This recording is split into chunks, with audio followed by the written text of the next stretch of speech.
Hello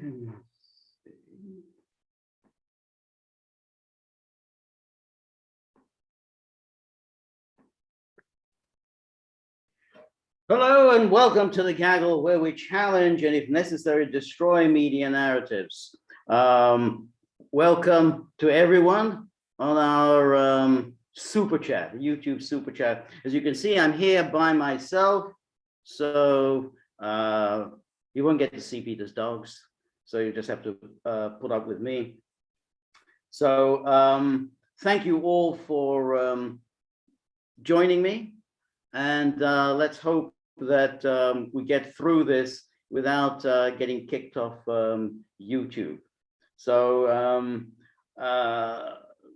you know, obviously there's a great deal to talk about, and you know, feel free to chime in. Feel free also to contribute. Obviously, there's the optics.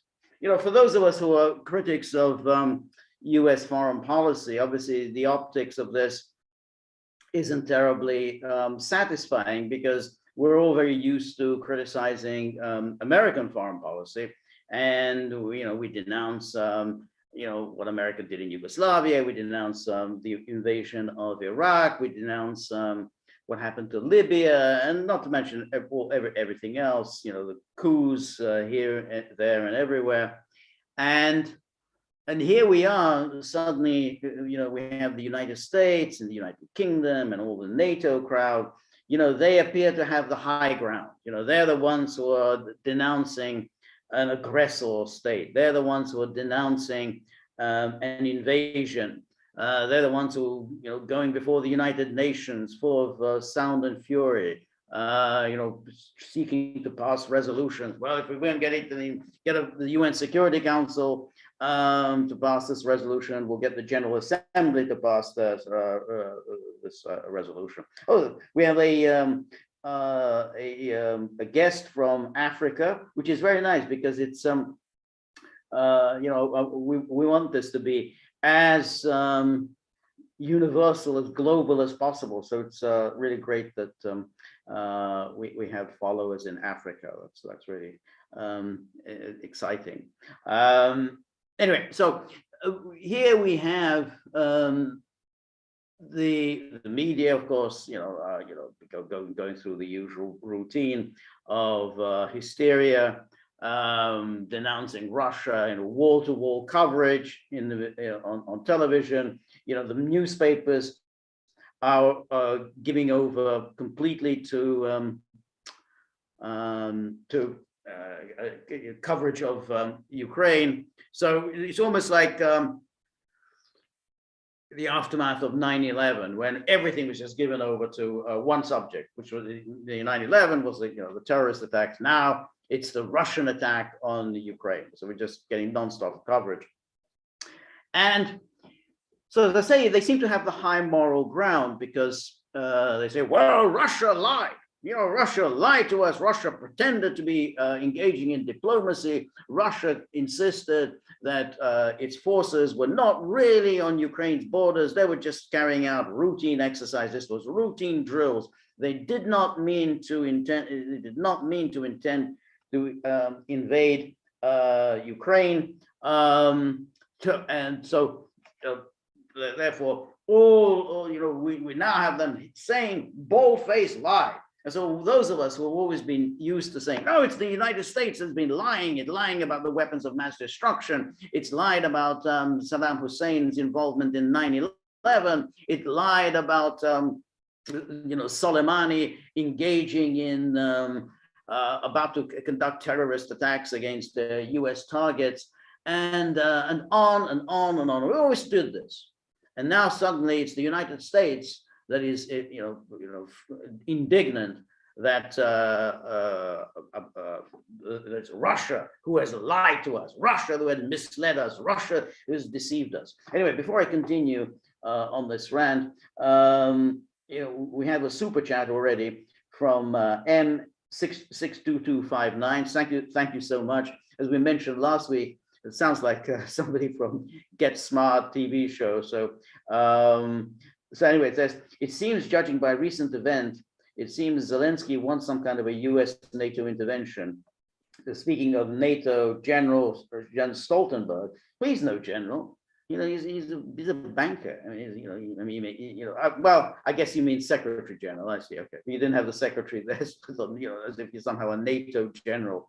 Yeah, NATO Secretary General Jens Stoltenberg said they'll be invoked in case of cyber attacks. Okay, so Zelensky has kind of been all over the place, and he has led his country to absolute catastrophe by his zigging and zagging. If we go back to the beginning, he was this outsider, the comedian. He wins an election, promising to bring peace and reconciliation with Russia, promising to resolve the problem in the Donbass, and then nothing. And then he comes under the influence of all the Galicians, the Banderistas, all of the extreme nationalist, neo-fascist elements in Ukraine. And pretty soon, he sounds not too different from his predecessor, Petro Poroshenko.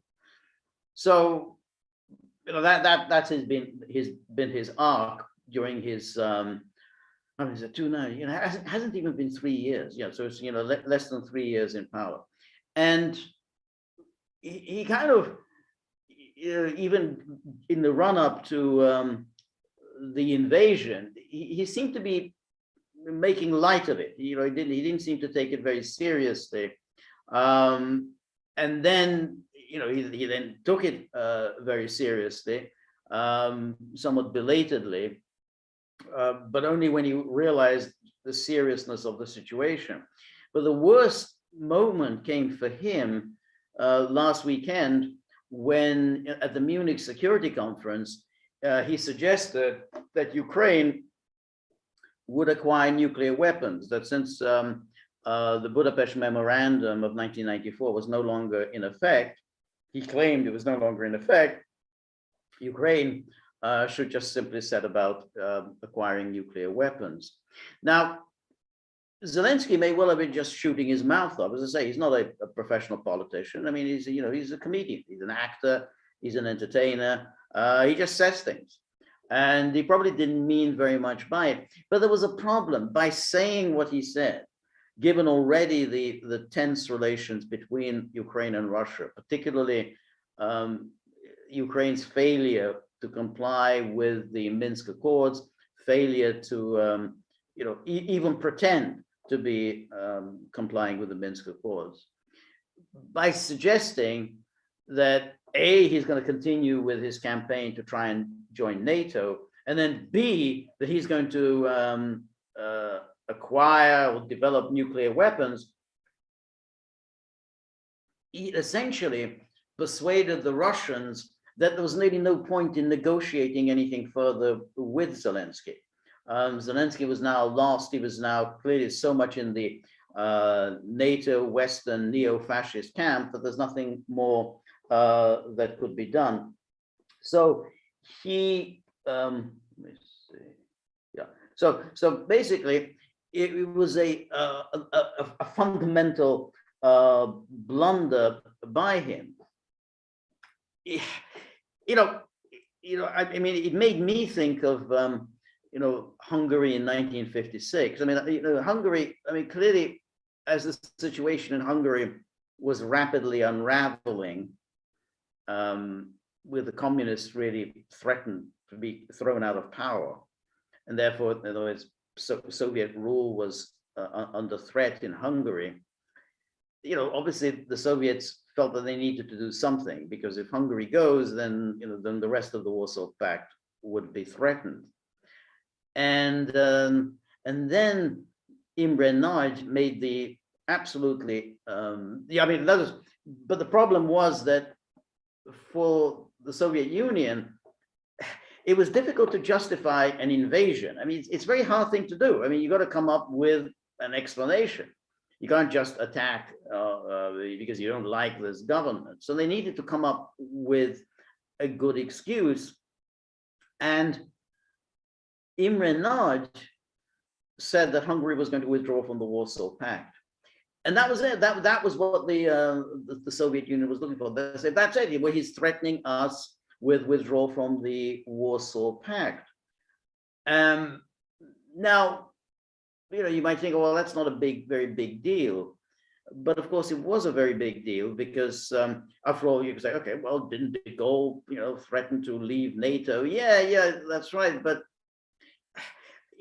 Hungary had been on the wrong side of World War II. It had been a Hitler ally, not a particularly enthusiastic or a particularly adept Hitler ally, but nonetheless a Hitler ally, and it had taken part in the Nazi invasion of the Soviet Union.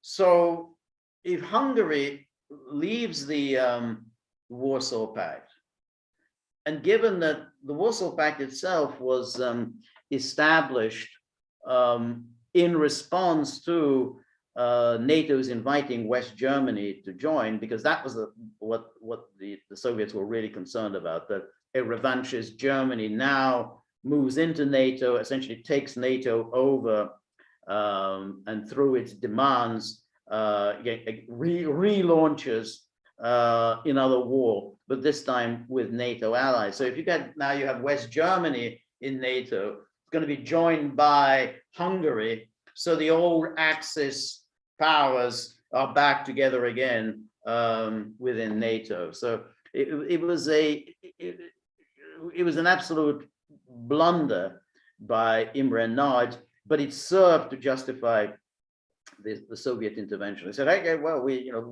what the hell? I mean, Hungary is threatening to leave the Warsaw Pact. Therefore, Hungary is threatening our security. So Zelensky did something like that last weekend, because he says that, we might have acquired nuclear weapons. Now, Putin said this week, yeah, that's not an idle threat, because Ukraine has the resources, the facilities, the know-how. It had been part of the Soviet Union. It knows something about nuclear research, and many of the old facilities from the Soviet era are still there. Plus, not to mention scientists and so on. So he said, this isn't the same thing as some third world country, some impoverished country said, we're going to acquire nuclear weapons, because they wouldn't know how to do it. But he said, Ukraine would know how to do it. So, I don't think Zelensky actually meant anything by what he said, but it was enough to provide the Russians with a rationale for the invasion. So anyway, that's what happened last weekend. But then this week, he's kind of been all over the place, because he's been berating his erstwhile supporters and encouragers within NATO, UK, the US, you got to, why aren't you doing more for us? Do this, this, and this for against Russia, kick Russia out of SWIFT, give us arms and so on. And so he's been doing this again, as he often does, kind of biting the hand that feeds him. But then yesterday, it seemed like rational common sense had taken over, and he said that he's ready to negotiate neutrality with Russia, so a neutral status for Ukraine with Russia. This obviously wasn't enough in terms of what the Russians were demanding. I mean, remember, the Russians are demanding several things: demilitarization and denazification. Now, we don't exactly know what denazification means, but I would think the Russians probably mean a wholesale purge of Ukraine's ruling elite and removal of all of the banderistas, the neo-Nazis, all the Yaroshas, these characters, they would all have to be removed. But in any case, it seemed as if some sort of a negotiation might come about, because the Russians responded positively to discussing neutrality for Ukraine, and they put out a statement. In fact, we did a podcast yesterday about the possible negotiations, because then Lukashenko in Belarus said, okay, well, I'm willing, more than happy to facilitate the negotiations. You can have these talks in Minsk. And so Peskov, the Kremlin spokesman, said, yeah, okay, we're going to send people at the Ministry of Foreign Affairs and the Defense Ministry to these talks. And then Zelensky backed away. He just, for some, said, no, not interested in talking. And so that's it. I mean, there was no, there were no talks. Russia had apparently, these things are always very hard to know. Russia had apparently toned down the scale of the offensive, or had slowed it down in order to allow for talks to take place between Russia and Ukraine. So, but then Zelensky walked back and said there would be no negotiations, and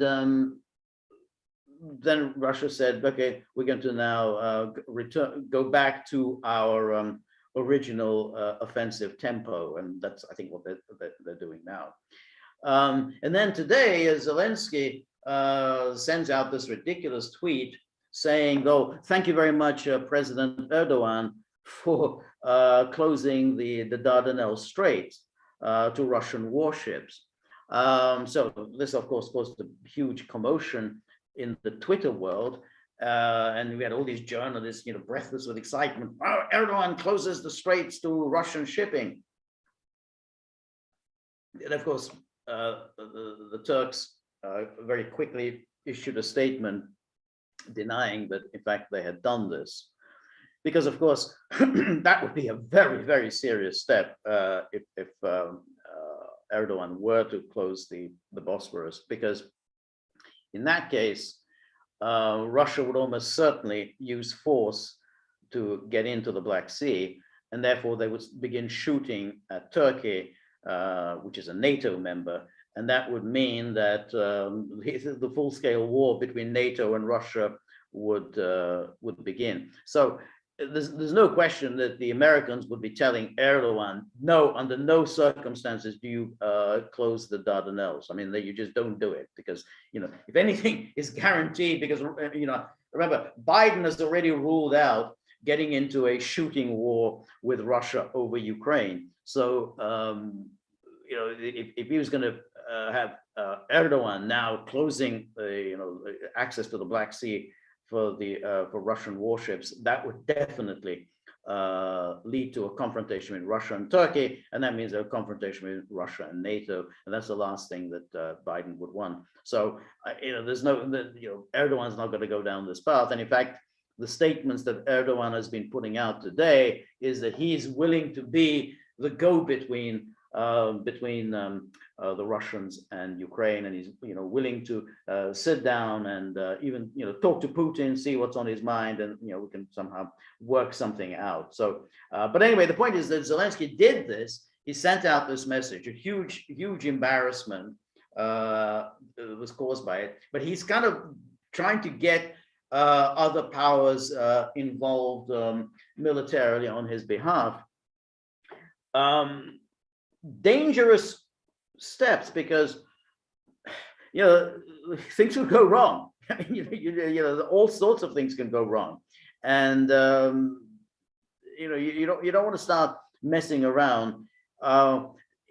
If it were ready to go to Minsk and try to negotiate some neutrality agreement, which would entail obviously serious commitments on the part of Ukraine, that neutrality would be enshrined in the constitution, as would demilitarization. In other words, Ukraine would have the minimum of armaments, be a kind of, there are such states, Austria, Switzerland, that just simply have almost no arms. You can be, that kind of state. And even that he's going to make some changes within the government, get rid of all the various Yarosh types, dissolve the Azov battalion, and so on. That would not have been a bad deal. There's nothing wrong with that. For him to now continue waging this war makes very little sense. Now, obviously he has his backers who are kind of pressing him. They want to escalate and aggravate the situation. It's not clear to what end, because if the war goes on, more and more people are killed, and the outcome is certain that, in other words, Ukraine would lose any war with Russia. But if it takes place, the conclusion of this war happens in 6 months rather than by tomorrow, then there'd be that many more people killed. The alternative, of course, is keep the war going, and then somebody's going to come in on your behalf. That's a very dangerous step, and there may well be people who have that in mind, that somehow the longer this goes on, the more likely it is that the pressure will grow for some NATO powers to come in on Ukraine's behalf. So it's a very dangerous game. Anyway, there was a super chat that I wanted to go to. Yes. So first of all, to Micah Mulrich, thank you so much, Micah. And says, when you can please comment on my Republican friends here in the States that only consume mainstream media are convinced that Putin wouldn't have moved this way if Trump were president. Yeah, that's it's a very interesting question. I mean, look, politicians are scum. I mean, they are total lowlifes. I mean, they care about winning the next election. So obviously they seize on any event to gain a political advantage. And we had 4 years of Russiagate, in which totally ludicrously, completely without any evidence, the Democrats insisted that Donald Trump was an agent of the Kremlin, and all of the evidence went against it. But nonetheless, they went on and on and on. Donald Trump was working for Putin. And no matter what he did, he increases U.S. energy production, which isn't good for Russia. He sends lethal weaponry to Ukraine, which Obama didn't do. That's still good for Putin.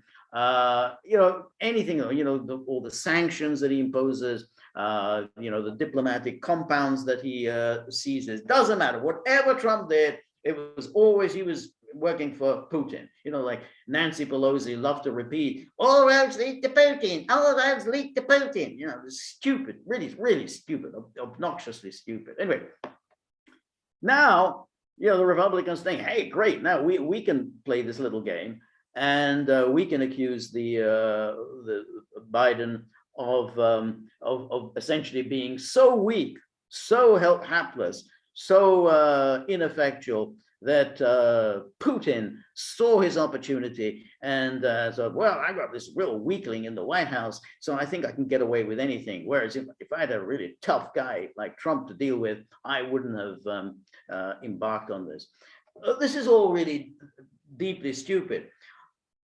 The one element of truth in this scenario is that the Russians did have a certain respect for Trump, not so much because he's a tough guy and he's unpredictable, because they don't really think that was all that significant, because Trump, for all his bravado, knew when to back down. I mean, if you remember when the Iranians shot down the drone, the U.S. drone, there were all these clowns in the Trump administration that wanted to bomb Iran in retaliation. But Trump wisely said, hey, it's, killing Iranians because a piece of hardware has been destroyed. That's not reciprocal. Now, Trump did assassinate Soleimani, as doubtless as a favor to his good friend Bibi Netanyahu, who did nothing whatever for Trump. And as Trump has aggrieved Trump has complained that, hey, after the election, Bibi was one of the first people to congratulate Biden. He didn't even wait for the challenges to the election to play themselves out in the courts. He rushed to congratulate Biden. Yeah, that's the way the world politics is played, and that's the way the Israelis play it. They expect favors from you. They don't give you any favors. Anyway, so anyway, Trump did this to Soleimani, and then the Iranians retaliated by launching attack against an American army base in Iraq.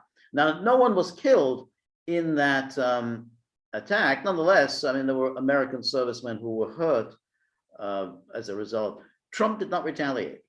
You think, well, boy, Trump is the tough guy. Trump was going to retaliate. He's going to, give them hell. He'll be merciless in the punishment that he will mete out to the Iranians. He didn't do it. He didn't want to retaliate. So that's what I mean. I don't think the Russians bought into the idea, or the madman theory, Trump is capable of anything, so we better not take our chances. But I do think that they felt that Trump was shaking up the system. And so therefore,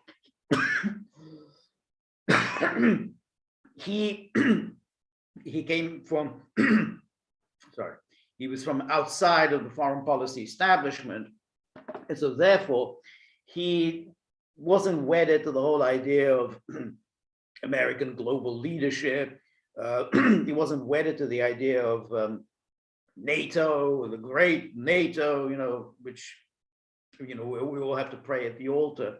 I mean, he openly said, I don't get what the point of NATO is. I mean, it served a purpose during the Cold War. It was there to supposedly defend Europe against the raging hordes of the Soviets. But there is no more Soviet Union, so what purpose does NATO serve? He actually asked the question. No one in American political life ever asks that question. He asked that question, and then in that footage that's been played this week, when he confronts Stoltenberg, I think it was around 2017, 2018, and he says, this Nord Stream 2, I don't get it. I mean, we're supposed to bankroll NATO to defend Europe from Russia, while Germany is making nice with Russia and buying natural gas from Russia. So I don't get it. Then, we're defending you from Russia while you continue to do business with Russia. And he kind of pretty much laid it on the line to Stoltenberg. I mean, you can either say, we're okay, Russia's good, we can do business with Russia. Or you can say that, hey, Russia's the enemy, we need American protection, you better stay here and protect us, but you can't have both.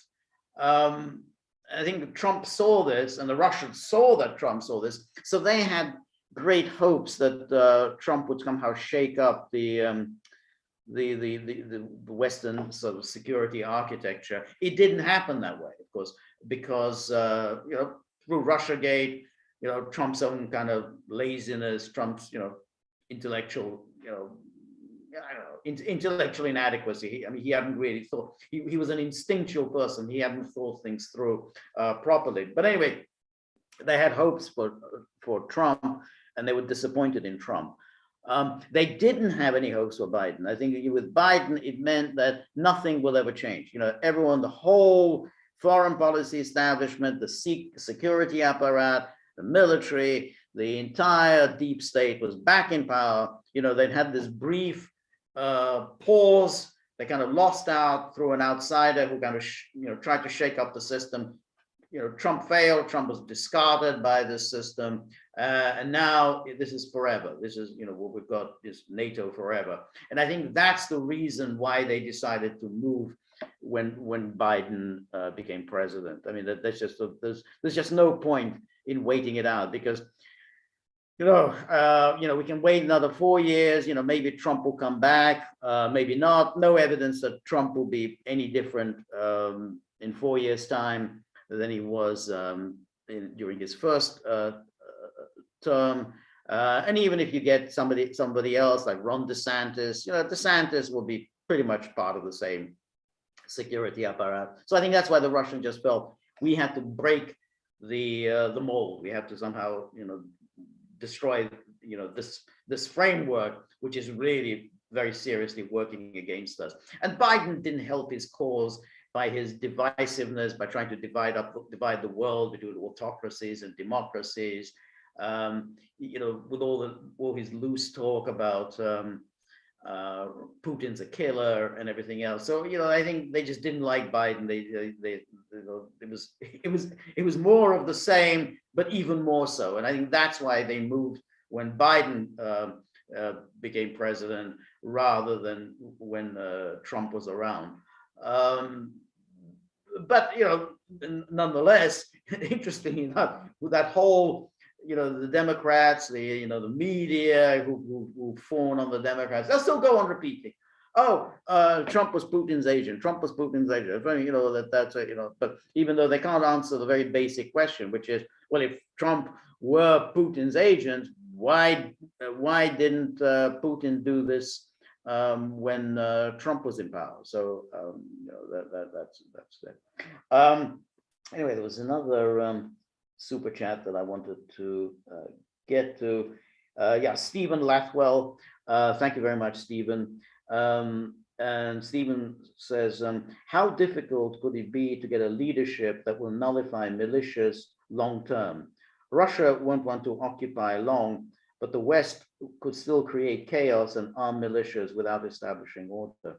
Those are really very, very good questions. There's no question. I mean, I think that the Russian idea is, well, we'll carry out a purge. We'll remove all the sort of the neo-Nazi element. We'll remove the militias, dissolve all these Azov battalions, arrest the people who committed war crimes, arrest Nazis. Just simply outlaw anyone or anything that has anything to do with Nazism. That's a temporary solution, because I think, as Stephen, as you're pointing out, how can you make sure that they're not going to come back? Even if you imprison them, how long can you keep them in prison? And there's no question that the West would be funneling arms and continuing to funnel arms into Ukraine. Look, they did this after World War II. I mean, that's another sore point for the Russians. I mean, there was a very, very lengthy civil war in Ukraine after 1945, when essentially arms were being funneled in to the Ukrainian nationalists to fight against the Soviet power. And I think that that whole era didn't really end till about 1947. That's still the sole point. I mean, that, you know, that plays a role in Russian thinking about, you know, what happened after World War II, and that they do identify particularly with Bandera and his followers, and these characters who have been in power in Ukraine since 2004, but most especially since the 2014 coup. You know, they are followers of Bandera, and they absolutely would want to would want to fight a civil war. So it's a real challenge for the Russians. I don't know to what extent the Russians can put together a leadership in Ukraine that would be willing to destroy these banderistas. I mean, Putin has made clear overtures to the Ukrainian military. You know, he said, you know, you are good, decent people. You are not like this neo-Nazi scum. And that, you know, we can work with you. And there does seem to be at least some working together. I mean, the newspaper reports are that, for instance, they've secured Chernobyl, the nuclear facility, and that's being guarded by Russian and Ukrainian forces. So there's obviously some, you know, at least some at some level there is cooperation between Russian forces and Ukrainian forces. It's not clear to me right now to what extent the Ukrainian military is actually engaged in any sort of fighting. It seems like the people who are fighting are these militias, these paramilitaries, this extreme nationalist groups. I mean, of course, you know, the Western media are cheering them on. Great, wonderful, you know, you're heroically fighting away. But such people, they can cause serious casualties. They can't really put up much of a fight. They won't be, you know, but by causing casualties, they're causing problems for Russia, because the longer this war goes on, the longer the Russians aren't able to bring Ukraine under control, the more atrocities are going to take place. The more, you know, there'll be people getting killed, there'll be buildings blown up, you know, there'll be civilian deaths. I mean, it always happens. And of course, at that point, that becomes a public relations nightmare for Russia, because they get blamed for, completely blamed by everyone around the world for these civilian casualties. And then Russia would have a problem of maintaining their coalition of support, because at the moment they still have a kind of a core support internationally. Well, not exactly support, but at least refusal to engage in any, you know, huge moral condemnation. So China is, you know, just essentially saying, hey, you know, Russia needs to deal with its security problems. We understand Russia's security issues. But the longer it goes on, the more problematic this becomes. And then there'll be pressure growing on Russia to wrap this up as quickly as possible. And of course, if Russia then wraps it up, it won't be on terms that are particularly favorable for Russia. In other words, Russia would have to come back in a couple of years' time and try and do it again. And that would be just very, very difficult to come back and do it again. So it may be like often happens in these kinds of military conflicts, you're just kicking the can down the road, and you've got exactly the same problem to address in 2 or 3 years. Now there's another super chat. Again from M62259. Thank you so much. And the question is, how far do you think Putin will go financially in all this? Russia getting cut off on SWIFT is likelier, and the US is eyeing Russia's central bank. Yeah, I mean, I'd have to think in terms of that Russia has been anticipating the sanctions regime, the financial punishment that will be doled out. SWIFT, I mean, at the moment, Russia still hasn't been kicked off SWIFT, but I would think that it's going to be difficult for the Germans to hold out for much longer, and not kick Russia off SWIFT. So that's why I think it's, the longer this goes on, the more likely it is that the most severe punitive sanctions are going to be imposed on Russia.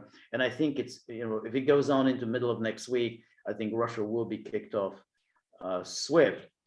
Now, what effect that would have, I'm not exactly sure. I mean, I think obviously it will be very harsh, but then you've got the real problem is that the Europeans are clearly shooting themselves in the foot, because Germany is reliant upon natural gas from Russia. If Russia is out of SWIFT, then Germany can't any longer pay for that natural gas, in which case it doesn't get any natural gas. Now, Germany is not just any other country. I mean, Germany is the engine of Europe. And if Germany is suddenly really suffering, then well, not only do German consumers suffer. It kind of is ridiculous. One of the richest countries in the world, and people are sitting at home freezing. They have no heating. I mean, that's bad enough. But then you have to wonder, how will the German manufacturing industry, the core of German prosperity, how will that thrive without Russian natural gas? Now, there is a possibility, and I don't know enough how feasible it is, because the Russians have set up their alternative to SWIFT. It's obviously nothing, on the scale of SWIFT, nothing in terms of its reach and importance. And of course, the Chinese have also set up their own kind of version of SWIFT. So I think now maybe they can pool their resources together, and maybe the Germans will just get around SWIFT. They'll say publicly, yeah, we're all in favor of kicking Russia off SWIFT, but Germany will continue to make payments to the Russians through that alternative financial system. I don't know. I mean, if Germany does this, I mean, Germany is going to get attacked. Hey, you're going around the sanctions. You're trying to fool us. You're trying to deceive us. So I don't know how feasible that is, but I do think that as things stand, and if it goes on for another few days, Russia will be kicked off SWIFT. I mean, what happens then? The extent of the preparations Russia has made, but I just don't quite see how Germany can get around it by saying, okay, we'll got SWIFT, but we'll just do it by the back door, use the Russian and Chinese system to continue to make payments for our natural gas. So it could cause a very serious economic crisis in Europe if they start throwing Russia off SWIFT. But as I say, I think it'll happen because the hysteria is just mounting. But I think that's true with a lot of the sanctions. I mean, Russia is a big economy, and when you start sanctioning Russia, and Russia then moves to retaliate, then you're going to have a serious problem. I mean, you've already got airlines, like the British Airways, that's now been banned from using Russian airspace. And I think not just British Airways. I think all UK airliners have been banned from using Russian airspace. Well, that's a real problem, because of course Russian airspace is what most airliners use. So if they're suddenly banned from using Russian airspace, they're going to have to go around it, find other routes, and that's going to require a lot more fuel, and it's going to jack up airfares no end, and that will be a huge headache for the airline industry, and I guess the government would have to then come in and bail them out. So anytime you go down this path of sanctions, and then of course we have the retaliatory sanctions, you will have all kinds of unexpected and unpleasant consequences. Let's go to another super chat here. Yeah, no, yeah, yeah. So then I've got from Land of Confusion Ricochet podcast. That's good. I like that. Land of Confusion Ricochet podcast. And says, once Russia finishes off Ukraine, will they leave SWIFT of their own accord to screw the US bond markets? Good question. I do think so. I mean, I think that some major change in the world order, not just in terms of the security order, but the world financial order is coming. And you know, the Russians, I think, are very pissed off about everything, and they generally say, hey, you know, it's horrific that the Western powers have got this stranglehold on the world's financial transactions, and it's time to create a new framework. And there will be many countries that will applaud Russia for doing this. How far, I mean, the Russians and the Chinese have been working on this for quite a while. How far these plans are developed, I don't know. I suspect they're probably developed in a quite advanced stage. But I do think that once this is concluded, there will be a huge shakeup, a complete global shakeup. NATO will have been shown to be a thoroughly discredited organization.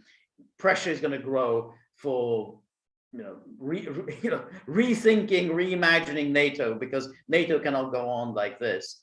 So that's going to be one aspect of it. But there's also going to be the aspect that we can't have a gang of countries holding the rest of the world, by the throat because they control financial transactions. And here, Russia will enjoy global support from many countries, and it's very interesting how Russia is now gradually going back to the kind of foreign policy used to have during the Soviet era. So in which case he was the leader of the world opposition to the United States and the West. So all these countries, what used to be called the third world, how the third world would always vote with the Soviet Union, and that used to be the cliche. Anyone who's alive in the 1970s and 1980s will say, "Oh, the third world, they're always voting with the Soviets," and that's true. I mean, they may not have liked communism, they may not have liked the Soviet Union, and they may have also resented the fact the Soviet Union just didn't have the wealth and the resources that the United States and the West had, but they kind of like the ideological anti-Western thrust of Soviet foreign policy. Well, I think Russia is reverting to that role. Anyway, then we have a super chat from Darren Levy. Thank you so much, Darren. Do you think, this is very funny, do you think Viktor Yanukovych could be brought back for post-Nazified Ukraine government? Well, I would doubt whether Viktor Yanukovych could be brought back. I don't think anyone particularly wants him back. I mean, he had his moment. I mean, as I say, I mean, I have quite a lot of sympathy for him. I mean, I think he tried to keep that country together. I mean, he knew that you have the sort of the West and the East, and they, absolutely have very different visions for Ukraine. I mean, he realized there was a state that was cobbled together, and that it was very hard to keep everyone happy. His core support was in the East. They're the ones who had voted for him, but he had. He had these advisors like Paul Manafort, and Manafort was telling him, well, okay, you've got the East, but now you've got to appeal to the center and the West. And so Yanukovych kind of began to abandon the very policies that had actually brought him to power, that got him elected in 2010. Remember, in 2010, Yanukovych is elected on a platform of neutrality for Ukraine, no more step-by-step integration with NATO, and good relations with Russia. But then, Manafort is telling, well, you've got to keep in with the United States, and they're going to help you out. And so Yanukovych tried to make nice with the United States, through Paul Manafort. And Manafort was then working with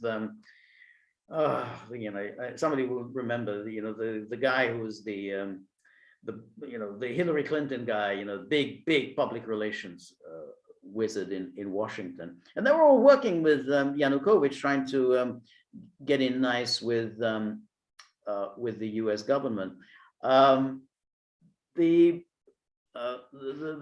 problem was, and that's when Yanukovych then started negotiating with the European Union. He's going to have the European Union Association Agreement and so on. But when the agreement, came to his table, he suddenly realized, hey, this is not a great deal for Yanukovych. He essentially signs a free trade agreement with the European Union. I mean, the effect of any kind of free trade agreement, just wipes out local industry. But above all, a free trade agreement with the European Union means that there's no free trade agreement with Russia, because then effectively Russia would have signed a free trade agreement with the European Union. And so that would have been an absolute disaster. And Russia said to Yanukovych, well, we're not going to accept a deal like this, because you have to choose. You want a free trade agreement with us, or you want a free trade agreement with the European Union. But in any case, there was no money from the European Union attached to that association agreement. And that's what ultimately Yanukovych was most concerned about. I mean, he wanted some ready cash on the table. And so it didn't happen. And of course, then, Yanukovych withdrawal from the association agreement then was seized upon by malevolent forces.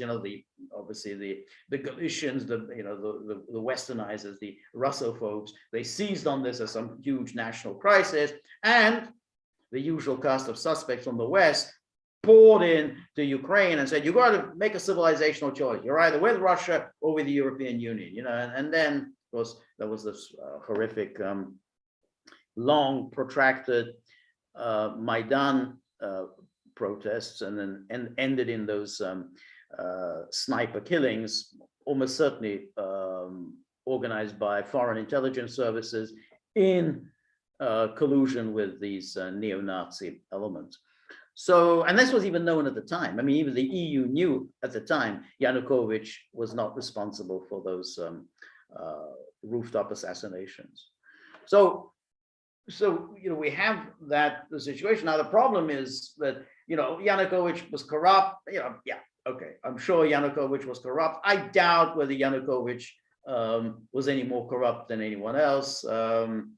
So that's always a kind of a cliche. Oh, he's so corrupt, he's so corrupt. The people rose up to throw Yanukovych out. Well, the people didn't rise up. But he was weak. And ultimately, his failure to bring order to the Maidan, his failure to crush the protests, led to his ouster. You can see how ruthlessly others use power. You see that little Justin Trudeau. Look at how ruthless he is. Look at how ruthless, Mayor Mike Bloomberg was when he put down the Occupy movement. These are all kind of, liberal West, the liberal West. The liberal West is, absolutely ruthless in its use of force. And, Holland, they just set wild dogs on the protesters over COVID. Macron fires rubber bullets at the people who protest. So Yanukovych lacked the ruthlessness of, people like Macron or Trudeau or this clown in Holland, Rutte, or whatever his name is. But he showed himself to be weak. And when you're weak and you get thrown out, there's no coming back. So, I think that's probably the reason why there's no political future for Yanukovych. Would he want to come back, as a private citizen, enjoying a kind of a quiet retirement, with his grandchildren or whatever? I don't know whether he would risk it. I mean, there are these people in Ukraine. They're pretty ferocious. I mean, I'm thinking about how going back to Hungary in 1956. A number of the communist leaders, they fled in 56. In terms of the furious mob, and they would almost certainly have been lynched, hanged on lampposts in 56. And then, and they went to the Soviet Union, but most of them came back, and they obviously didn't come back to any positions of power, but they came back and enjoyed a quiet retirement, working as translators. They were given a nice little pension. I mean, I'm thinking of Gero. Gero was kind of Rakoshi's number 2, came back, worked as a translator. And then many of these people were very talented, very gifted in languages, so they could, work as translators. So, but Hungarians are, I think, much more, calm, collected people. They don't bear grudges for too long. I don't think the Ukrainians are like that. So, if I were Yanukovych, I wouldn't risk going back to Ukraine. Go on. So then we have our good friend Spectre in the air. I was wondering where you were. Hi, Spectre. So it says, hi, George, busy week for all. 3,200-meter swim. That is one long swim. Wow, that is huge. 75-kilometer trainer bike ride.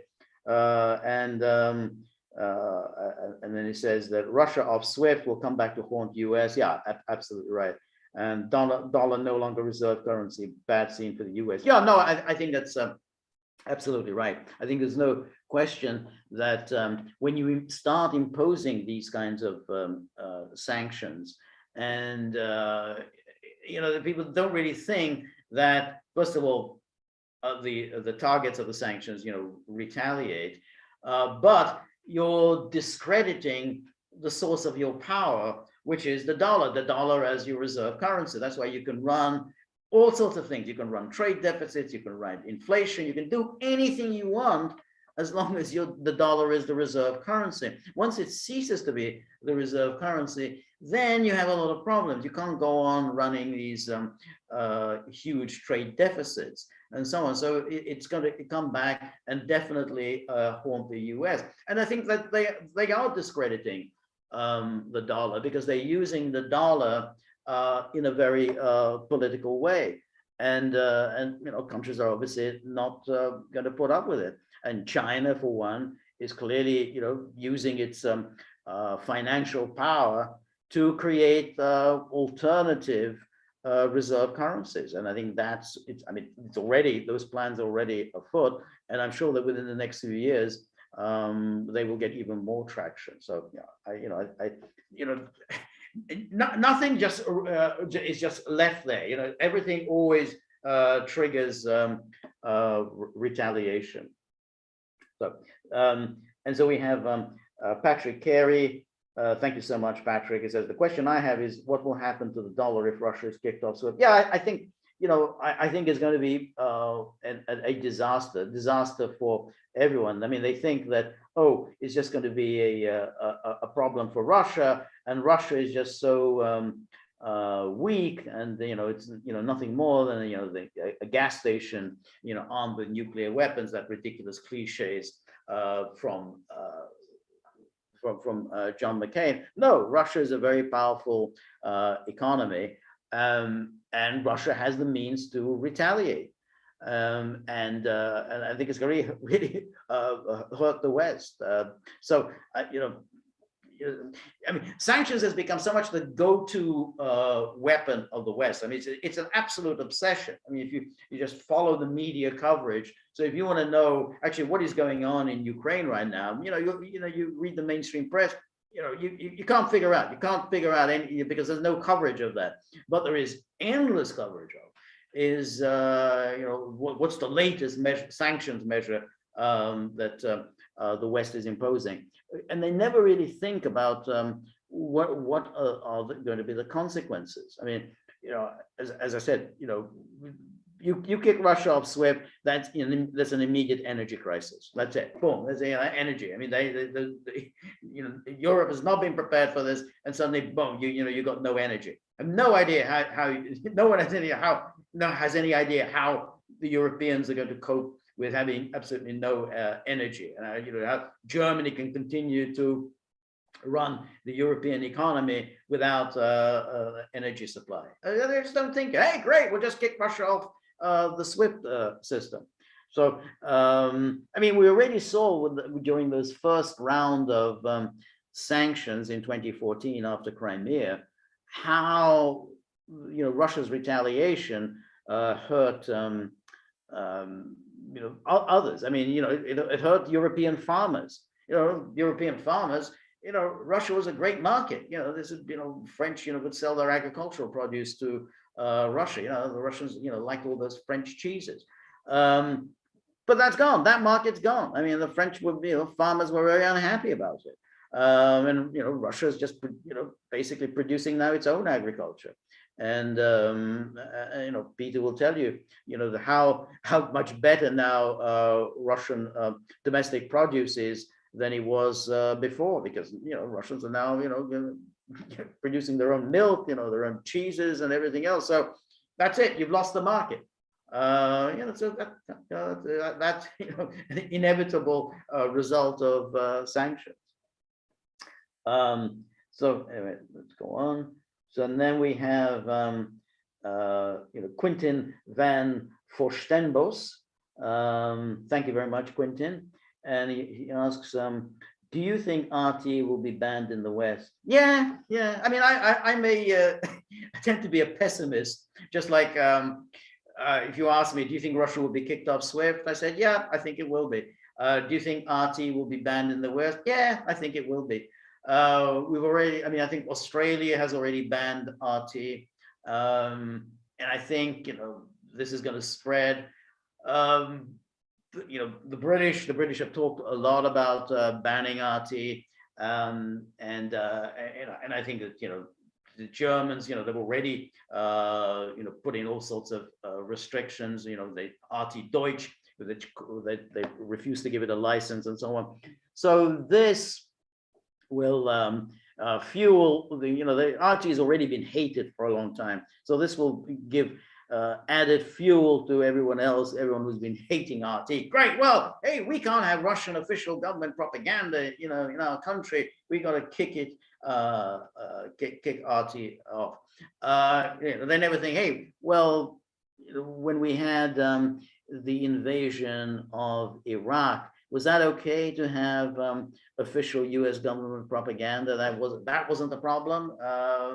So that was okay. I mean, it's generally. I mean, I was thinking today about all this outrage. Oh my God! Look at what Russia's doing. Oh, it's so horrible. I can't live with this. It's just causing me such grief and such pain. I'm with the Ukrainians. Include me as a Ukrainian, and we are all Ukrainians now, and blah blah.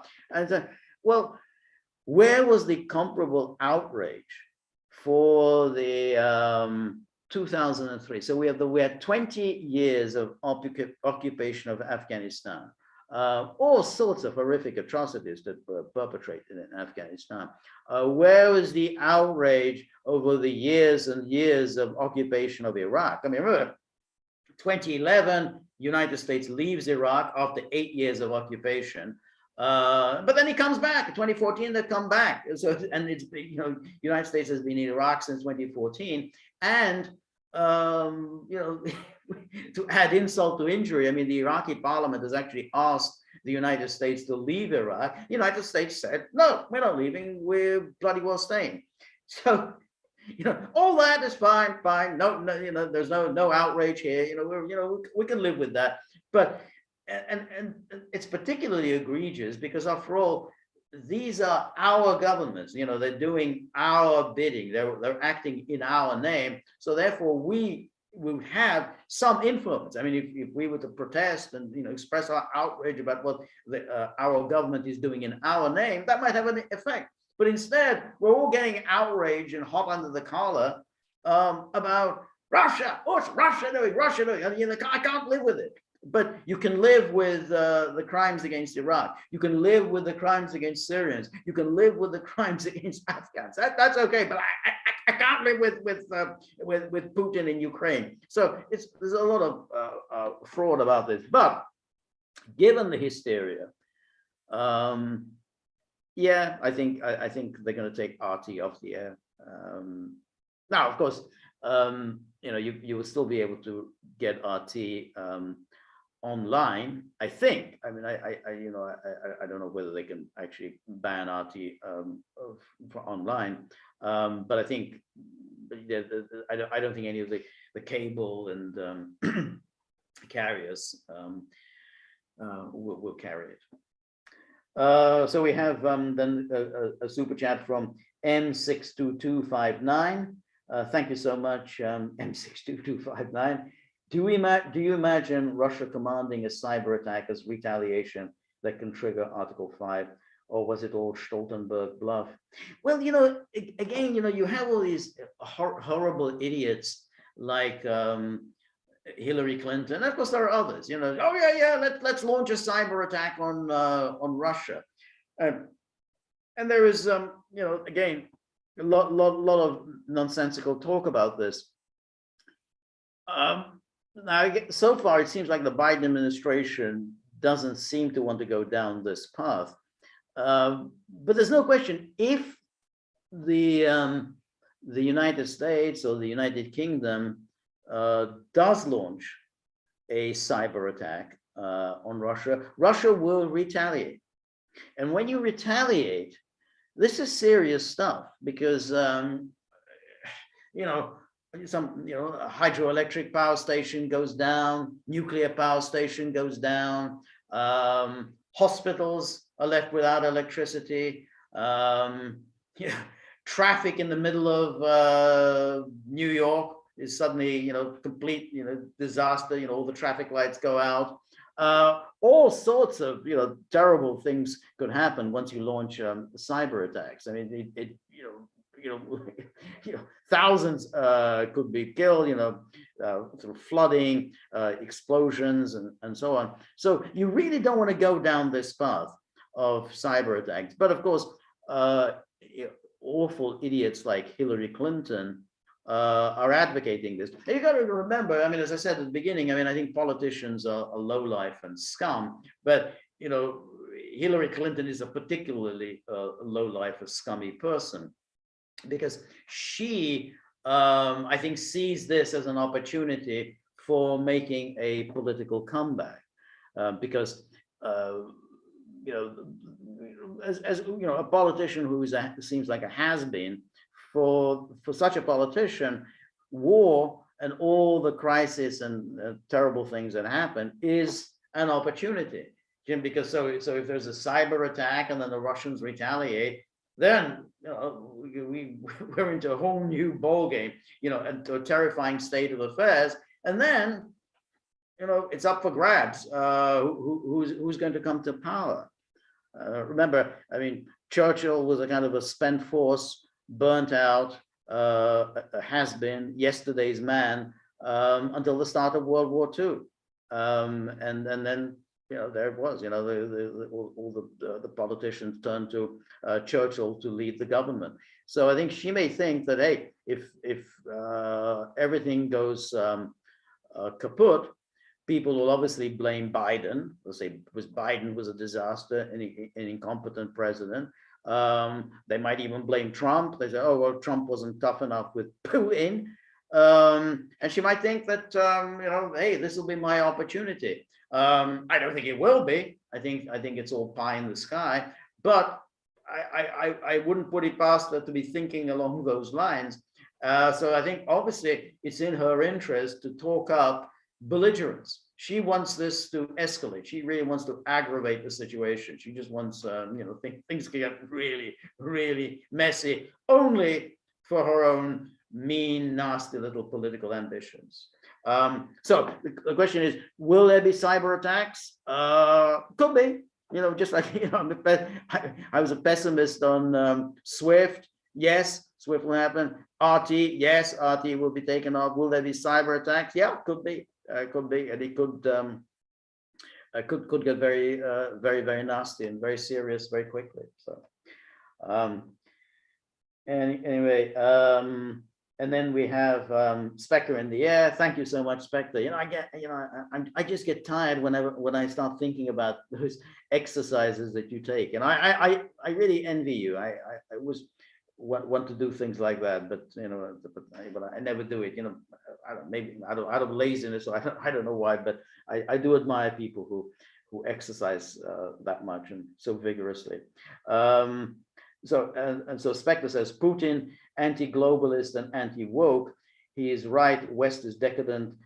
Boys swimming in girls' meets. West wokeness and weakness. Hand in glove. Western elites are inept, immoral. 420 million Zuckerbucks for this.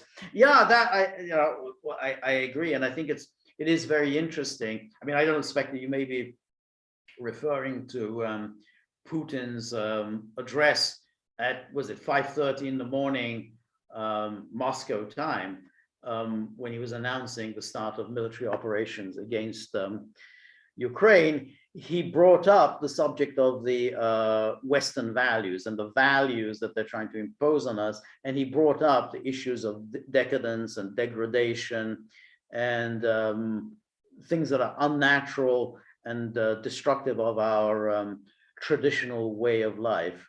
And we want no part of it. He's never really spoken as explicitly as that about these issues. I mean, there are people in Russia who do talk like that, whether it's trans rights, gay rights, and so on. But he has never really done that. He's always taken a kind of above it all, slightly aloof attitude towards it. And so in sympathy, but sort of, accepting that, this is the modern world. We all have to kind of, make our peace with the modern world, much as we may not like it. That would always seem to me, anyway, that was his approach. And so he doesn't approve of it, but he just accepts it. That's the way it is. He seems to have changed his attitude. I mean, and I think that's the case with everything else. Something has happened. Putin has changed his approach on everything, even on whether it's on this wokeness, when he's not suddenly speaking very harshly, his attitudes to the West, where he speaks again very, very bitterly, his attitudes towards NATO, his attitudes towards Ukraine. He has now become very angry and very determined to bring to address a long-standing problem. And I think that what's interesting about this is, why has he done this?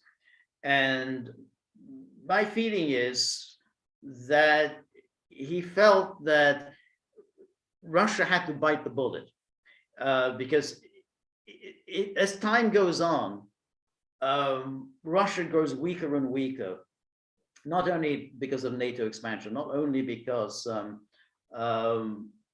NATO just scoops up every part of the former USSR, every single republic other than Russia. There was 14 republics would all become members of NATO, and that Russia would then be surrounded by NATO. So not only was he concerned that what's going to happen, but I think he was also concerned that what NATO is doing is building up Ukraine into a kind of the anti-Russia, heavily armed, a de facto NATO member.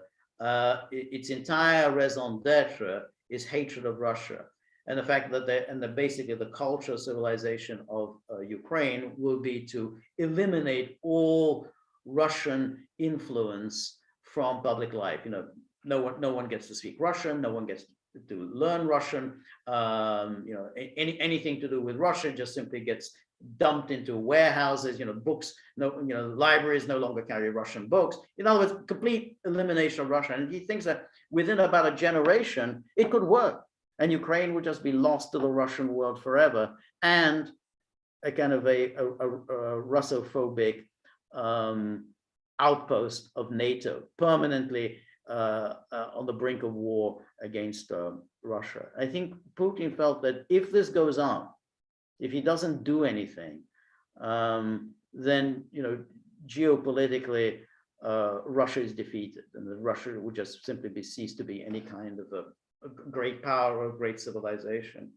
And I think he felt that he had to do something, that he had to break out of the trap, the prison that had been set for him.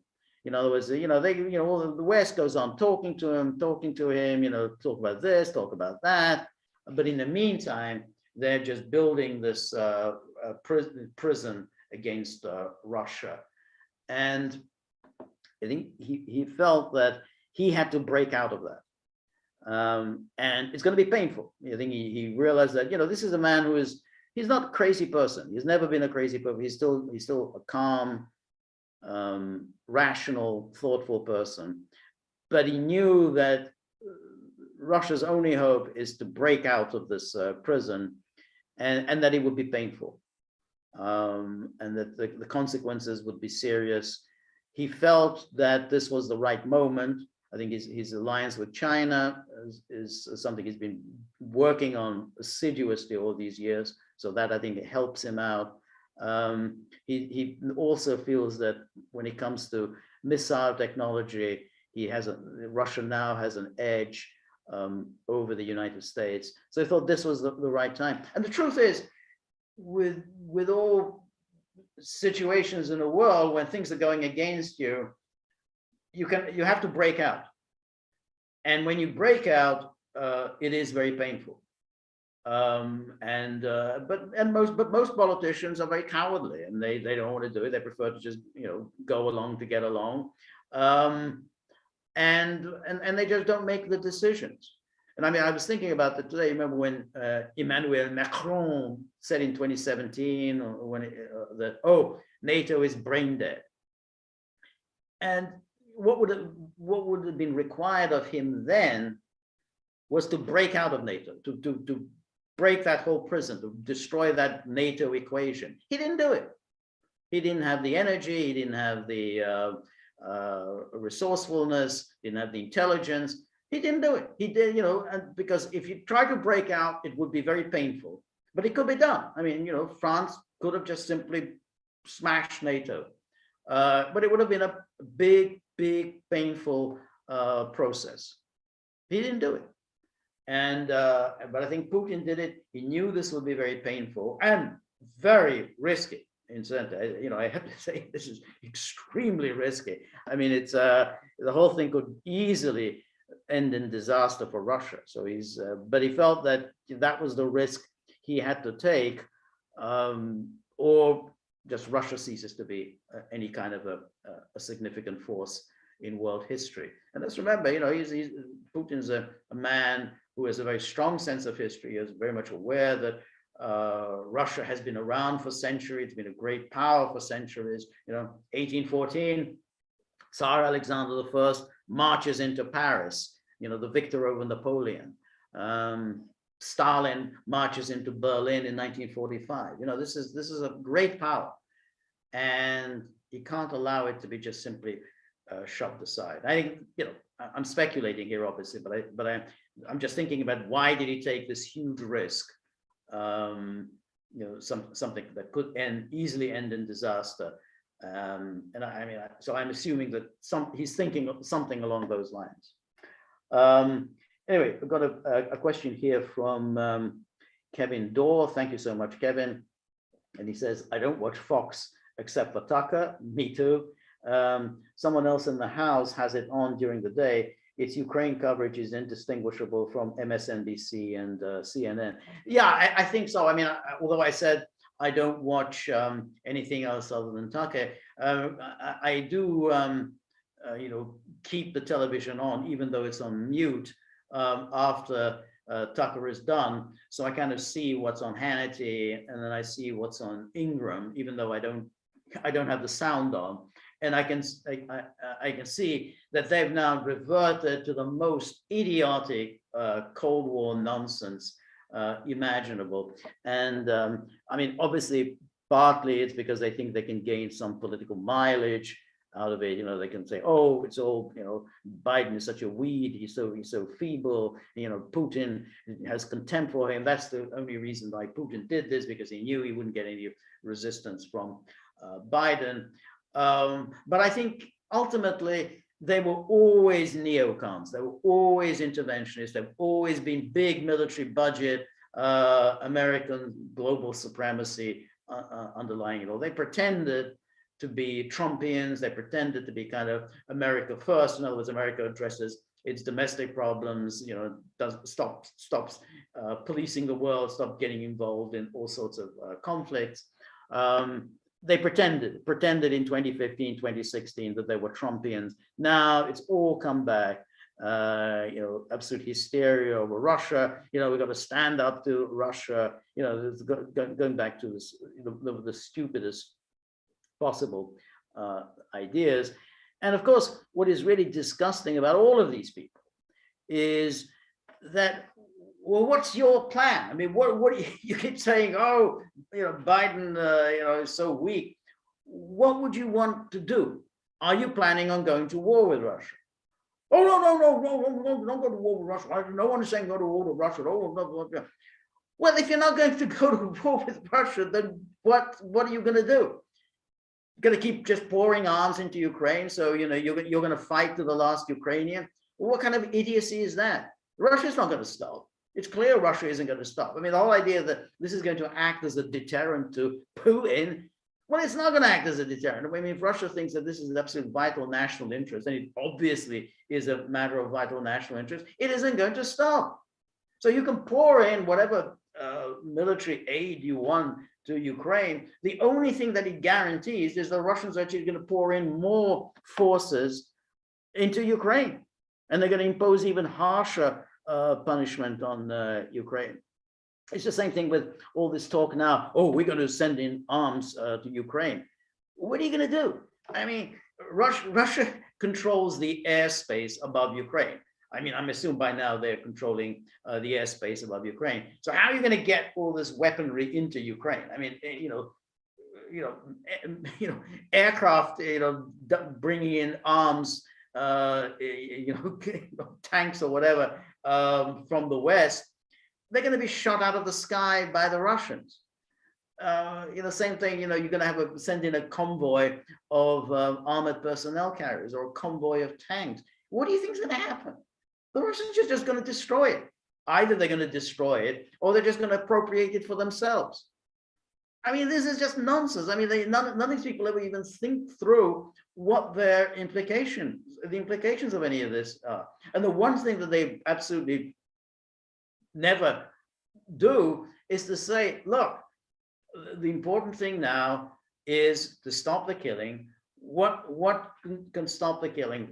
Some kind of an agreement between Russia and Ukraine, neutrality for Ukraine, demilitarization of Ukraine, and basically the removal of neo-Nazi elements. I mean, I think it's a perfectly appropriate deal. Zelensky can go on, being president if he wants. But that would bring it to an end. That would bring the killing to an end. But they don't want to do it, and so they go off in this nonsense. Oh, Ronald Reagan. Oh, I mean, it's so absolutely stupid because, of course, I think, and I'm sure I've pointed this out before, Ronald Reagan wasn't like that. I mean, if anyone remembers, and it's already going back a few years, in 1980, he ran against Jimmy Carter and promising to end Jimmy Carter's grain embargo. I mean, Jimmy Carter had imposed the grain embargo on the Soviet Union as punishment for Afghanistan. But Reagan promised to end the grain embargo because all the American farmers were pissed. Again, sanctions, they always kind of blow up in your own face. So the American farmers were pissed, and Reagan promised that he would end the grain embargo. And what do you know? Reagan's elected, and he ends the grain embargo. And then, of course, in his second term, Reagan negotiated the most far-reaching arms control agreement of any president. No president, either before or since, negotiated anything as drastic as the INF Treaty. So, which incidentally was not popular on the right at the time. And I remember, everyone was attacking him. So there was that guy Howard Phillips, one of the leaders of the right at that time, and I remember he went held a press conference and said Ronald Reagan has become a useful idiot of Kremlin propaganda. So this was, this is a kind of a leading right winger of the time, and he called Ronald Reagan a useful idiot of Kremlin propaganda. So the idea that Reagan is just this mindless character who just, we're going to get tough and so on. And as for all the other things that are associated with Reagan, like arming the Mujahideen and then the Contras, incidentally, both appalling policies. I mean, we know the effect of the long-term effect of arming the Mujahideen in Afghanistan was, and the horrific civil war that was being waged by the Contras in Nicaragua. But those policies, incidentally, were started by Jimmy Carter. It was Jimmy Carter who, started arming the Mujahideen. It was Jimmy Carter that had that Contras. The Contras were created under Carter. So, anyway, but all I'm just saying is that Ingram's nonsense, and we should remember, finally, just about Reagan, is that Reagan, he went to Reykjavik with Gorbachev and proposed 0 nuclear weapons, to go down to 0. The USSR and the United States would both give up all of their nuclear weapons. That's the Ronald Reagan, but none of that ever appears in the universe of these people like Ingram, and so they're just simply ranting and raving about Russia and how Ronald Reagan, saw them off the stage. Anyway, so let's see some other interesting questions here. Yeah, we got Darren LV, again another super chat. Thank you so much, Darren. I love it when you say Putin. I think even George could do a song about it. Putin seems the name of Putin is the only name that MSM and the Western governments bang on about. Yeah, it's a very interesting phenomenon, because the West always personalizes, rather than thinking geopolitically, historically, just try to understand the complexity of issues. They always personalize it. And so they've now personalized Russia into Putin. And so, it's as if somehow this one man just makes all the decisions for this huge country.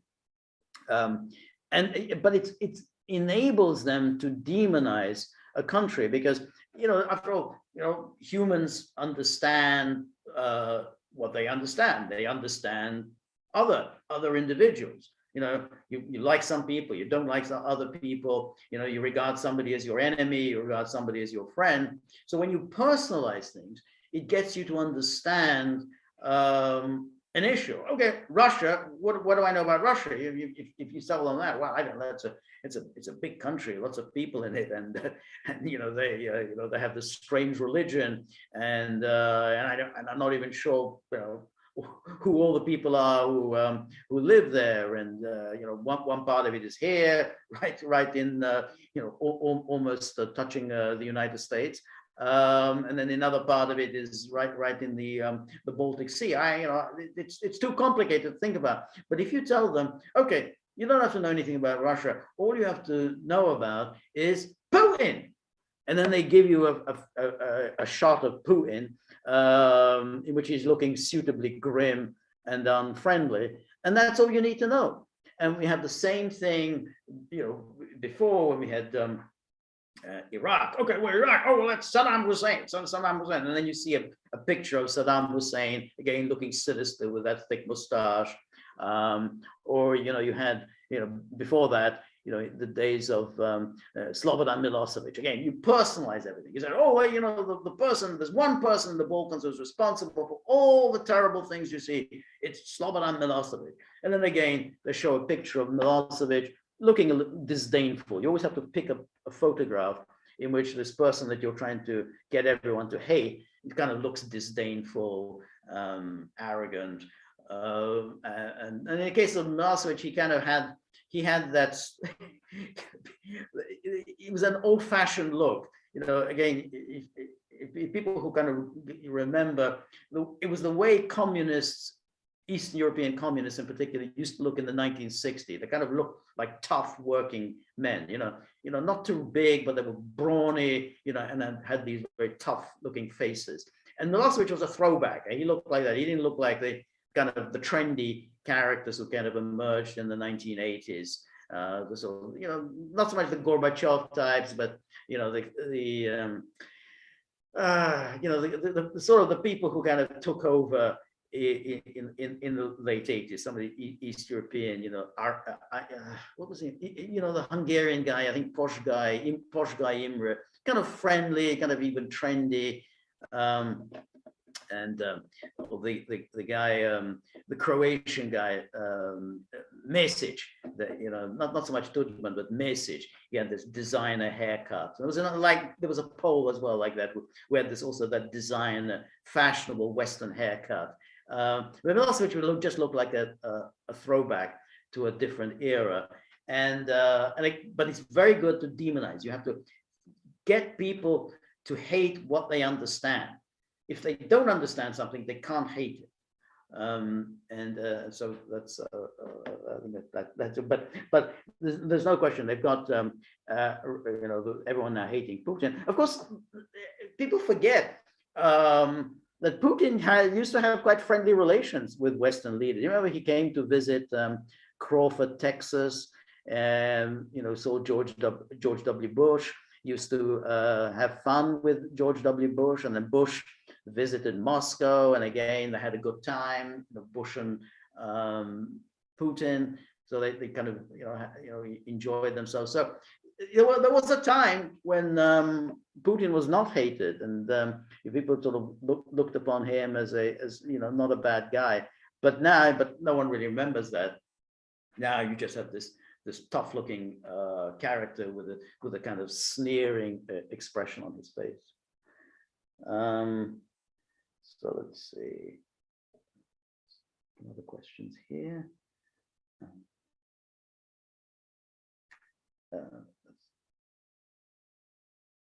Yeah, so here again we have a Spectre in the air. He says, trust me, you wouldn't envy during the exercise, end of 75-kilometer ride, gasping for breath, hating life.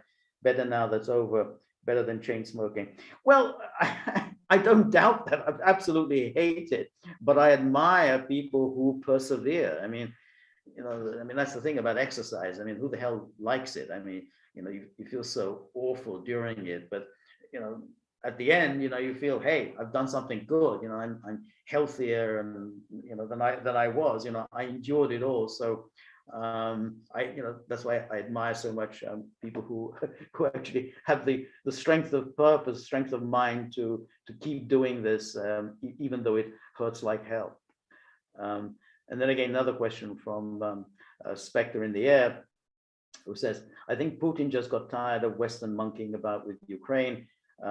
Couldn't have NATO at his door. World War II burnt into Russian DNA about invasion. What are your thoughts about the globalists now? Is it done? Well, I think that what you've said here is absolutely right. And I think that touches on what I was saying a moment ago, which is Putin kind of realized that essentially what the West was doing was just keeping this talk going forever. They could just keep, having these conferences and pretend that they were actually going ahead with Minsk and the Minsk process and so on. But in the meantime, they weren't going to do it. They were, essentially, Zelensky and the Ukrainians had already admitted that they were only pretending to go along with the Minsk Accords, just so that they could get the West to keep imposing sanctions against Russia, so the West could maintain the fiction that it's Russia that's violating the Minsk Accords. So therefore, that was the only purpose to Minsk. We keep talking about Minsk. We pretend to be implementing Minsk, but the thrust of it is Russia is refusing to abide by Minsk. And no matter how many times Putin and Lavrov would say, "Hey, the Minsk Accords, I mean, we know what's in them. It's part of Resolution 2202. It's part of the annex of Resolution 2202. There's the Minsk Accords." And he says quite explicitly what's supposed to happen under Minsk. And we're supposed to have negotiations between Kiev and the representatives of the Donetsk and Lugansk. And none of that is happening. And the West just ignores it. I mean, like everything else, the West just simply ignores it. And I think Putin felt that this little game was going to go on forever. They'll just go on imposing more and more sanctions. They're going to pretend that they're going ahead with Minsk, and here you get some much more sinister. They were obviously plotting with Kiev to launch some kind of a operation, a kind of analogous to Croatia's Operation Storm in 1995, when they drove out the Serb areas, the Serb autonomous zones that had been created earlier in the conflict.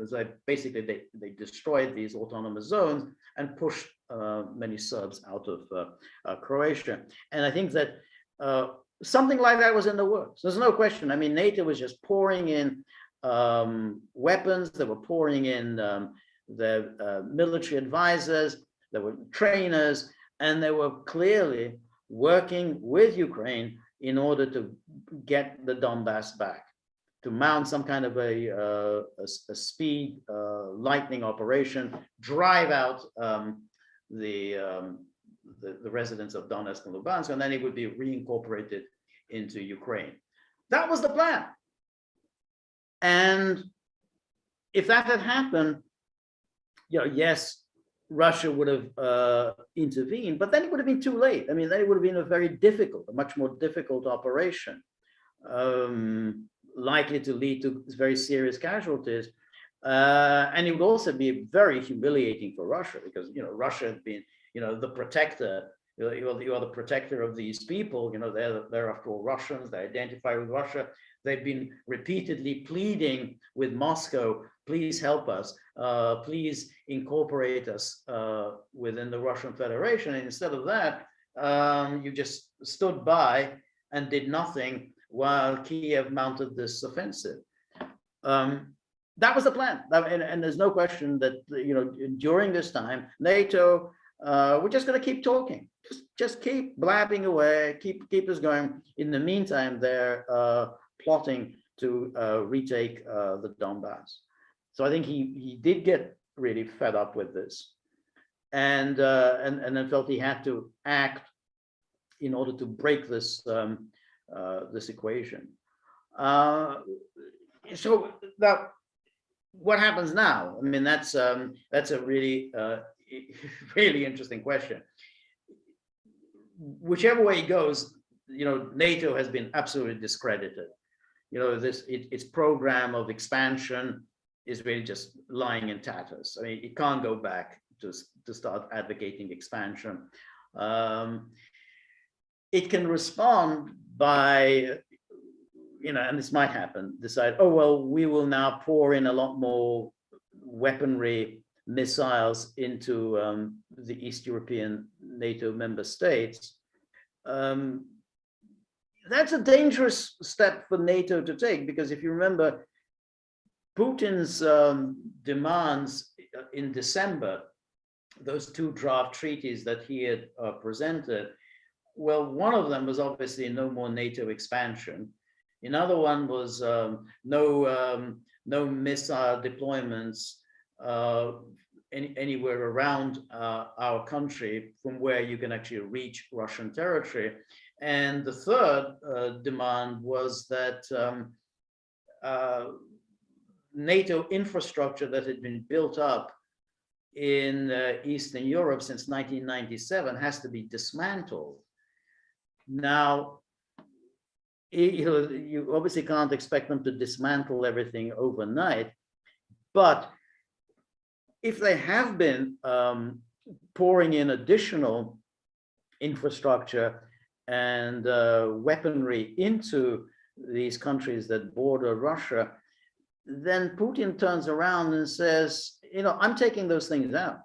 You've seen what I can do, and you've seen that I'm not bluffing. I'm taking all this crap out of there.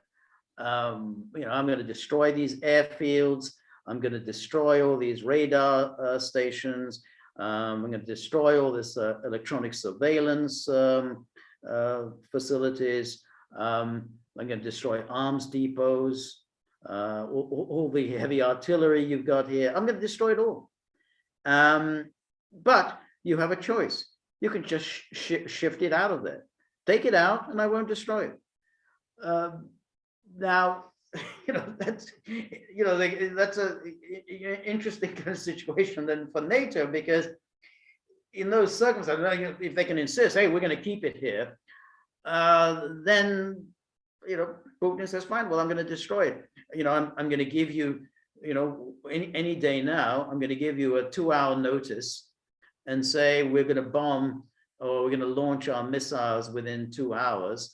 So you better get all your personnel out. We don't want to kill anybody, but so get everybody out of there, and then we're just going to launch our missile attack. So NATO, has a problem. I mean, so if it wants to go down this path of, well, let's build up our infrastructure on Russia's borders as our response to what's going on in Ukraine, then it's in danger of getting more of the same.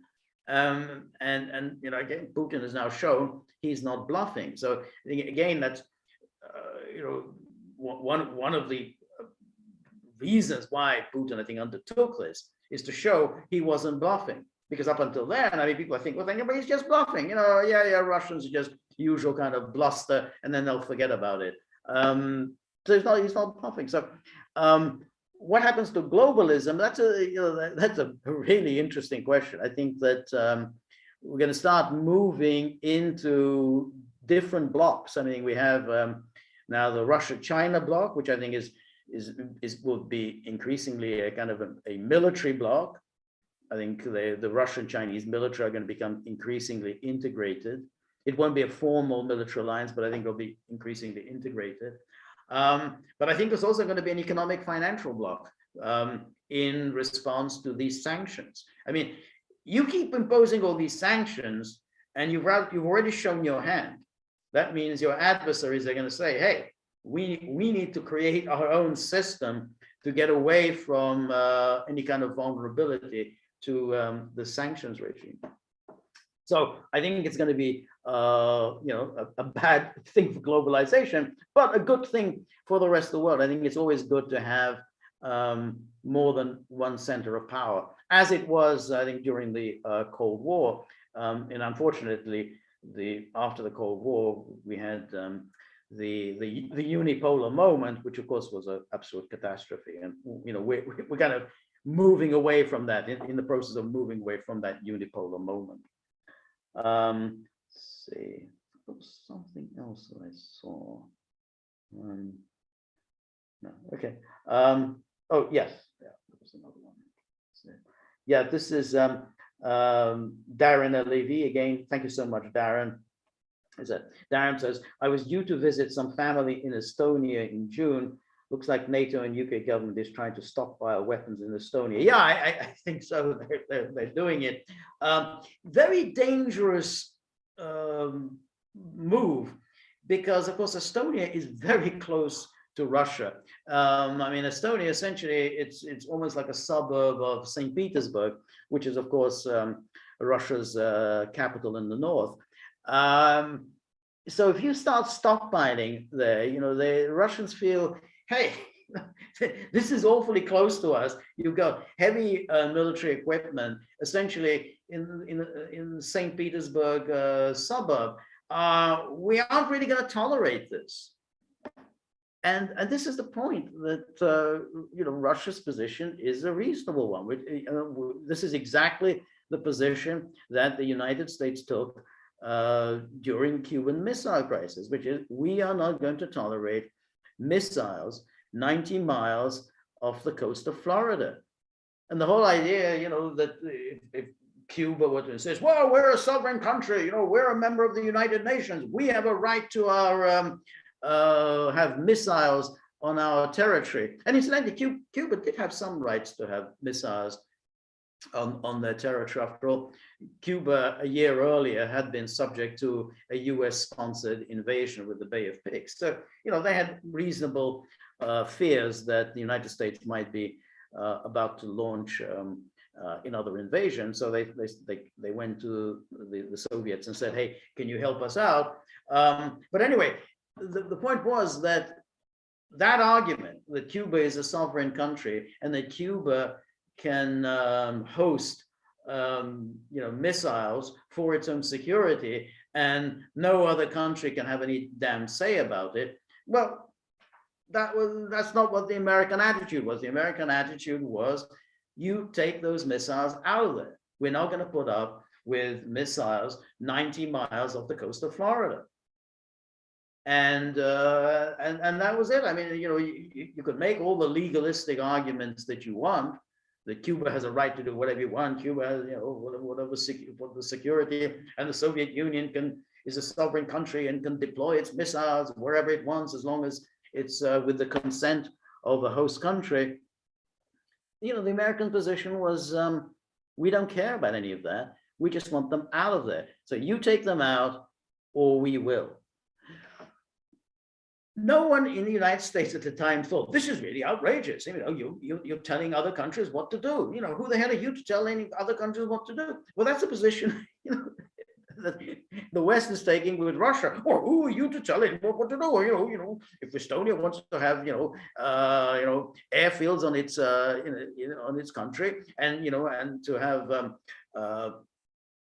fighter aircraft based there, that's Estonia's business. What the hell's it got to do with you?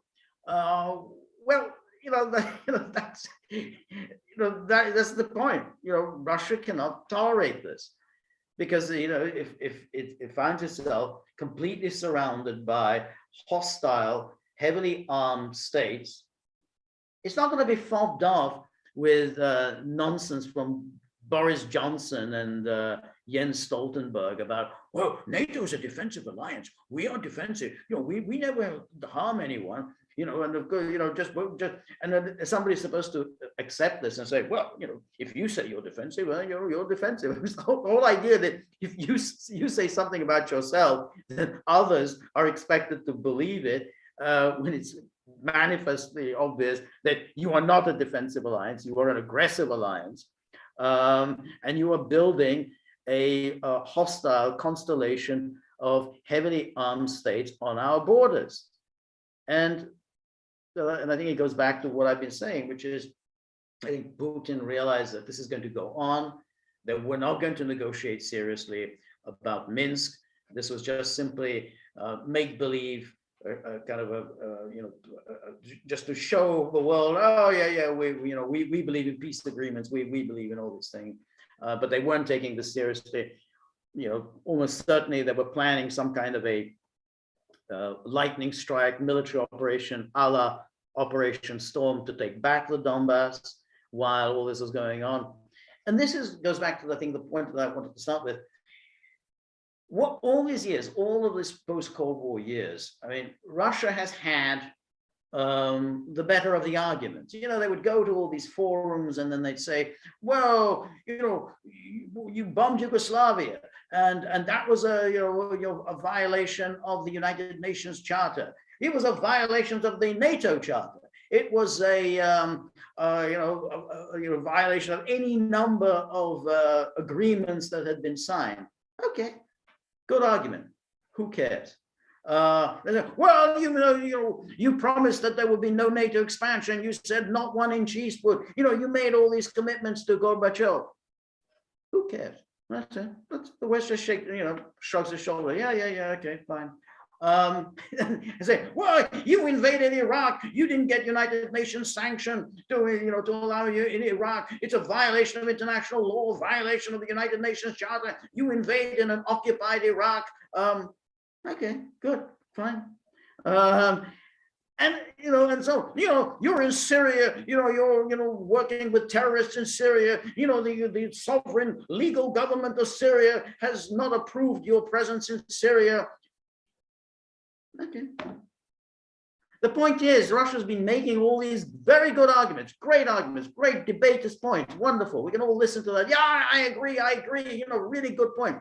Who cares? It didn't make in one bit of difference because the West had the power and they can just simply say, yeah, okay, good, interesting argument. But, I'm not interested. I'm a bit busy at the moment because, we've got a country to run. We've got places to occupy.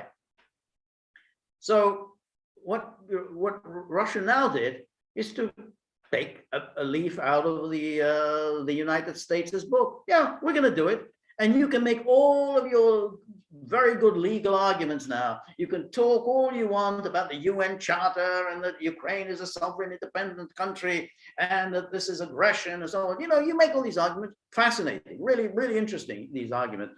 It's the same thing. Ultimately, if you're going to be a great power in the world, you're not going to be a great power just by making good arguments. You can make good arguments in the debating room. You can make good arguments in a TV studio. In a world of great power politics, no one cares about good argument. It only is about power.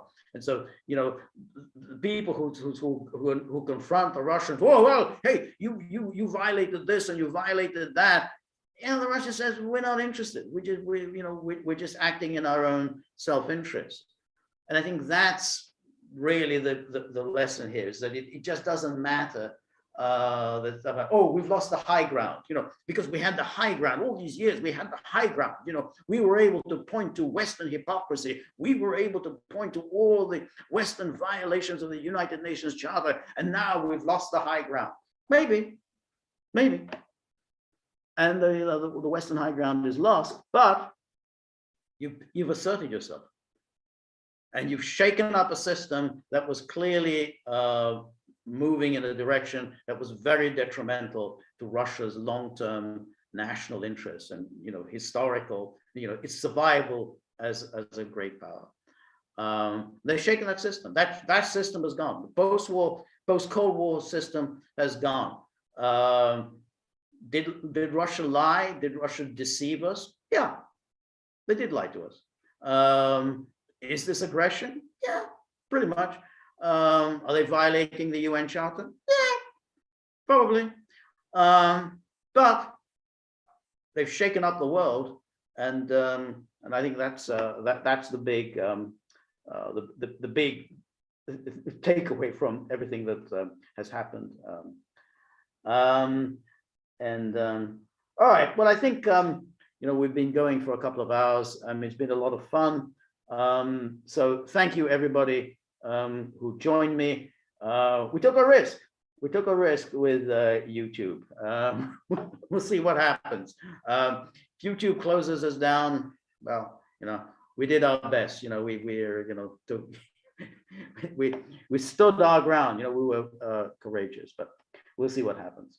Anyway, thanks everybody so much. Thank you especially to everybody who contributed super chats. Thank you for all the comments and the conversation, and all of your friendly chats and so on. So if YouTube is generous, helps us, leaves us alone, then just keep our fingers crossed. We will be here next Saturday same time, and I hope all of you will be able to join us. So thank you to everybody, and see you soon. And remember, if you like the Gaggle, please like, share, and subscribe. See you next week. Bye.